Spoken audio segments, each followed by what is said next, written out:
Toujours avec vous sur les ondes de la radio du Grand Maghreb. C'est un plaisir d'être avec vous et vous pouvez nous suivre également pour le live sur notre page Facebook. Un live consacré justement à l'asthme. Les crises d'asthme peuvent être impressionnantes. Les parents sont désemparés, désarmés face à leur enfant, un enfant qui souffre. Eh bien, comment gérer la crise et surtout comment anticiper et prévenir cette fameuse crise d'asthme? On en parle avec vous, docteur Mriem Ouzoui. Bonjour, vous êtes pédiatre.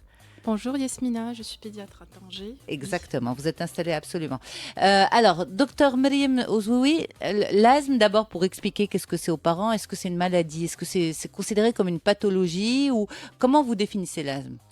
L'asthme, en fait, c'est une maladie inflammatoire chronique, en fait, des voies aériennes. C'est-à-dire, qu'est-ce qui se passe quand on a de l'asthme? En fait, généralement, quand il y a un changement de climat ou quand il y a une infection virale, au niveau des voies aériennes, c'est-à-dire toutes les voies en fait qui font circuler l'air au niveau des poumons, il se passe en fait une hypersécrétion d'une substance visqueuse qu'on appelle un mucus et une rétraction en fait des muscles autour de ces voies aériennes, ce qui fait en fait il y a une obstruction de ces bronches. D'accord. Et quand il y a une obstruction de ces bronches, en fait, l'enfant, il aura du mal à respirer. Mais c'est dû à quoi? Qu'est-ce qui fait qu'un enfant va faire de l'asthme et un autre non? Alors, On respire tous de la même manière. Oui. Alors l'asthme, c'est une maladie en fait multifactorielle. C'est-à-dire, un enfant va faire de l'asthme quand il y a un terrain génétique, c'est-à-dire quand les parents ont de l'asthme ou bien la fratrie a de l'asthme, l'enfant est plus prédisposé à faire des crises d'asthme. Il y a un facteur aussi de l'environnement qui joue. C'est-à-dire quand l'enfant est exposé à un tabagisme, quand il y a une pollution atmosphérique, des fois l'asthme peut être déclenché des fois par un effort. Tout ça contribue des fois à déclencher en fait ces crises d'asthme. D'accord. Alors, on va dire la première crise. On va parler de la première crise, la première fois que les parents sont confrontés à la crise d'asthme chez l'enfant. Est-ce qu'on la repère facilement? On a l'impression simplement que l'enfant est essoufflé. Est-ce qu'elle est dès le départ d'une grande puissance?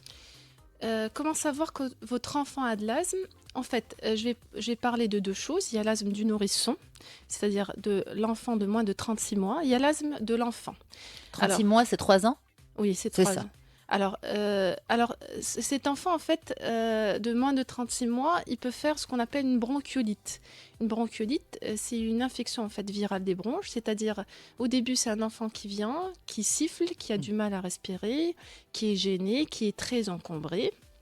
Alors, quand il fait le premier épisode, puis le deuxième, le troisième, au bout du troisième épisode, on parle d'un asthme du nourrisson.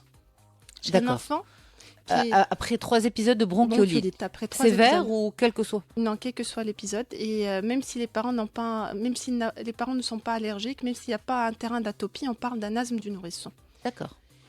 Chez l'enfant plus grand, qu'est-ce qui se passe? En fait, l'enfant plus grand, il peut juste tousser, c'est une toux sèche qui prédomine au niveau de la nuit ou bien le petit matin. C'est un enfant en fait qui peut faire un épisode de sifflement. C'est un enfant en fait qui fait une gêne respiratoire. C'est un enfant qui respire pas très bien dans les cas graves. Ça veut dire, avec tout ça, ça veut dire que l'asthme est déjà là? Ça veut dire qu'il a une crise. Il a une crise d'asthme, mais ça ne veut pas dire qu'il a la maladie asthmatique. C'est ça, ça veut dire qu'il répète plusieurs crises d'asthme. Et après, on parle d'un asthme de l'enfant. D'accord. Alors, quand votre enfant a une crise d'asthme, alors les parents généralement sont alarmés. Oui. Ils disent pour la gêne respiratoire, mais par exemple pour la toux sèche, désolée de vous interrompre, pour la toux sèche, comme vous l'avez dit, elle peut venir surtout dans la nuit ou au petit matin, et puis la journée ça disparaît. On se dit bon c'est pas grave, ils n'ont rien de particulier, il a rien de particulier, c'est pas la peine de l'emmener chez le médecin, on verra, ce n'est qu'une toux sèche. Est-ce que c'est banalisé par les parents parfois? Oui, généralement c'est banalisé par les parents et des fois c'est tellement banalisé, à un certain moment il va faire une crise. D'accord. C'est-à-dire c'est une toux sèche, c'est pas une toux sèche qui dure une semaine, c'est une toux sèche qui se pérennise, c'est une toux sèche qui dure 1 mois, 2 mois, il n'arrête pas de tousser. C'est pas normal. C'est pas normal. Si votre enfant vous voyez que votre enfant tousse tout le temps, il faut absolument aller chez le pédiatre pour en fait diagnostiquer une maladie, pour proposer un traitement adapté. Surtout. Alors, si votre enfant tousse tout le temps, c'est une toux sèche, il ne faut pas hésiter à aller chez votre médecin pour diagnostiquer. C'est peut-être un asthme. C'est peut-être un asthme. C'est ça ce que je veux dire. C'est-à-dire, il ne faut pas trop banaliser les symptômes. Ok. Et il ne faut pas prendre aussi l'asthme comme une fatalité. Faut pas trop banaliser le symptôme, mais il ne faut pas attendre uniquement la grosse crise, c'est-à-dire la grosse gêne respiratoire. Il y a d'autres symptômes qui accompagnent l'asthme qu'il faut prendre en considération. Bien sûr, oui, c'est ça. C'est-à-dire que si votre enfant tousse tout le temps, un jour, il peut faire une crise d'asthme sévère et vous serez alarmé. Dans ce cas, vous irez aux urgences. C'est-à-dire qu'il ne faut pas banaliser les symptômes. Et en fait, les parents, ils ont peur, en fait. Quand ils toussent tout le temps, ils ont peur, en fait, qu'on diagnostique cette maladie. Parce que pour eux... c'est un handicap. Pour eux, c'est un handicap. Donc, ils se disent, non, s'il me dit qu'il est asthmatique, je vais lui donner un traitement, mon enfant sera différent des autres. Non, c'est pas ça. C'est-à-dire, si vous négligez ce symptôme, il y a une inflammation qui va s'installer, ça va être pire par la suite. Et là, il y aura une maladie asthmatique qui va s'installer par la suite.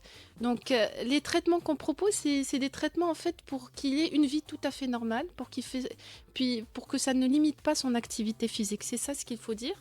Vous dites, docteur Madame Ouzoui, justement, il ne faut pas avoir peur de l'asthme. Pourquoi ? Parce que les traitements ont évolué, la prise en charge a évolué, c'est ça ? Oui, alors il y a deux types de traitements, ça il faut bien comprendre. Il y a un traitement de la crise, il y a un traitement de fond, c'est-à-dire un traitement pour traiter la maladie. C'est-à-dire quand votre enfant a une crise, on va traiter la crise. Comment on va traiter la crise ? On va traiter par un médicament, ça s'appelle le salbutamol.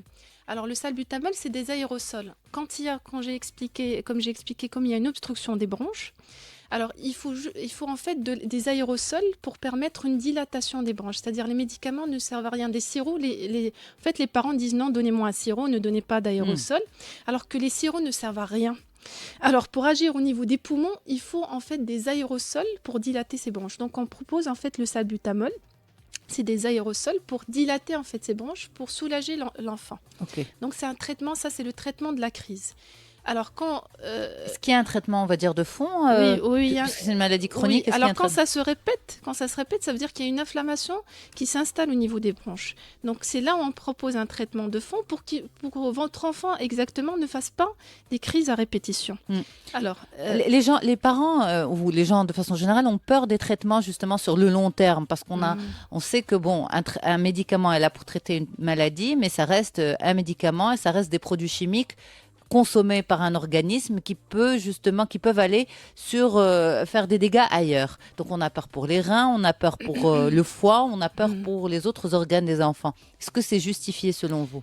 Non, c'est pas justifié parce que s'il fait une crise, puis après une autre, ça va se retentir sur la santé de votre enfant et en plus, on sera obligé d'utiliser des médicaments qu'on appelle des corticoïdes. C'est des corticoïdes qu'on utilise par voie orale. Et si on utilise à chaque fois qu'il fait une crise, là, ça aura un retentissement sur sa croissance. Par contre, si on utilise un traitement de fond pour éviter, en fait, qu'il utilise ces corticoïdes, pour éviter qu'il ne fasse à chaque fois des crises, ça va améliorer sa qualité de vie. Donc, c'est l'effet bénéfice-risque, en fait, que vous calculez.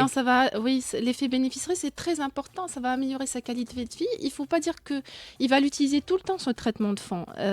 Généralement, on arrête l'été. Généralement, seuls 5% des enfants qui étaient asthmatiques, le reste à l'âge adulte. Donc, c'est un traitement qu'on va arrêter par la suite. C'est pas une maladie à vie, l'asthme ? C'est pas une maladie à vie, c'est sûr. C'est pas forcément une maladie à vie. Généralement, on arrête. La plupart des asthmes du nourrisson, seuls 30% des asthmes du nourrisson restent asthmatiques quand ils sont enfants. Donc, c'est une maladie qui peut disparaître avec le temps. Donc, il faut bien la traiter au début. Il ne faut pas négliger, il ne faut pas banaliser, en fait, les symptômes. D'accord. C'est ça ce que je veux dire. Et les parents me disent, non, je traite la crise à chaque fois et à chaque fois, ils tombent malades. Il ne faut pas traiter que la crise. Il faut faire un traitement de fond. Et ce traitement de fond, en fait, il faut le prendre tous les jours et minimum pendant 3 mois. C'est-à-dire, même si votre enfant va bien parce qu'on a traité la crise, me dit, pourquoi je vais utiliser à chaque fois ce traitement de fond ? Si vous arrêtez votre traitement de fond, il va le faire, il va refaire les crises à chaque fois. Donc, il ne faut surtout pas arrêter ce traitement de fond, il faut bien le prendre pendant une durée, pendant la durée qu'il faut pour que votre enfant soit bien traité. En fait. Alors ça, c'est de la prévention, on va dire, médicamenteuse. Est-ce qu'il y a aussi une prévention environnementale, hygiène de vie ? Bien sûr, il y a une prévention environnementale. Alors, tout d'abord, arrêter le tabagisme. passif, c'est ça le Passif, plus bien important. Pour ceux qui sont allergiques aux acariens, en fait, il faut utiliser une housse anti-acarien, une literie anti-acarien. Si votre enfant a plusieurs peluches, il faut réduire les peluches. Il faut toujours en fait aérer la pièce. Si la chambre elle doit être bien ensoleillée.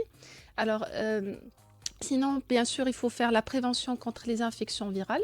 Des fois, on propose un vaccin antigrippal pour les enfants qui sont asthmatiques. Le sport pour ces enfants, bien sûr, il faut plutôt conseiller le sport. Il faut conseiller une bonne hydratation. Il faut conseiller. Il y a des asthmatiques qui sont des grands sportifs. Il ne faut pas oublier ça. C'est-à-dire, votre enfant, il va avoir une vie normale. C'est à nous d'adapter le traitement.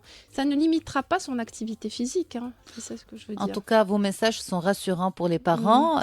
Justement, on a pu vous suivre sur notre page Facebook en direct et puis on peut vous réécouter sur média.com. Merci beaucoup, Dr Marie Mouzoui, pédiatre. Au plaisir de vous retrouver pour un autre sujet. Simplifier les choses pour les parents, c'est notre objectif aussi dans les matinées maghrébines. Dans quelques instants, retour de l'information.